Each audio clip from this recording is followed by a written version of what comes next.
Okay, కొంతమంది కొన్ని disturb చేయడానికి కొన్ని ఉంటారు, అది వాళ్ళ సంస్కారం, మనం దానికి ఏం చేయడానికి ఏం లేదు.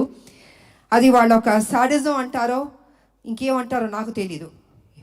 ఏ సినిమాకైనా కొన్ని కోట్లు ఖర్చు పెట్టి తీస్తున్న ప్రొడ్యూసర్లకి, అంత కష్టపడి చేస్తున్న హీరోలకి, టెక్నీషియన్స్కి, డైరెక్టర్లకి ఒక చిన్న అసౌకర్యం కల్పించడం అవుతుంది కదా, ఆ సినిమాని ఇబ్బంది పెట్టడం అవుతుంది కదా.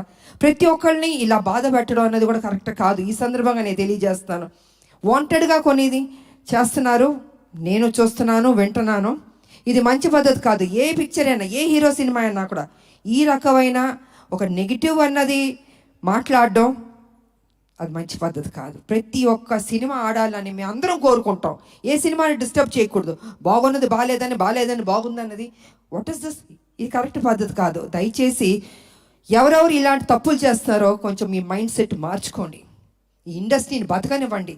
అది పెద్ద సినిమా అయినా చిన్న సినిమా అయినా ఎవరైనా ఎన్నో హోప్స్ పెట్టుకుని ఈ ఇండస్ట్రీకి వస్తారు, వాళ్ళని ఆశీర్వదించండి. మీకు నచ్చలేదో చూడొద్దు, క్వైట్గా ఉండి. అంతేగాని సినిమాని కూని చేద్దాం అనుకుని కొంతమంది దుష్టశక్తులు ప్రయత్నిస్తారే, వాళ్ళకి నేను వార్నింగ్ ఇస్తున్నాను, దయచేసి ఆపండి. ఇంకా ఇది మంచి పద్ధతి కాదు. ఏ రూపంలోనన్నా మీరు వస్తున్నారు, మీరు డిస్టర్బ్ చేస్తున్నారు.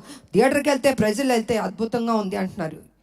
ఇంత పాజిటివ్గా చెప్తున్నప్పుడు మీరు కూడా ఒక పైచాచిక ఆనందం అన్నది తీసుకోవద్దు. మనస్ఫూర్తిగా దీవించడం నేర్చుకోండి.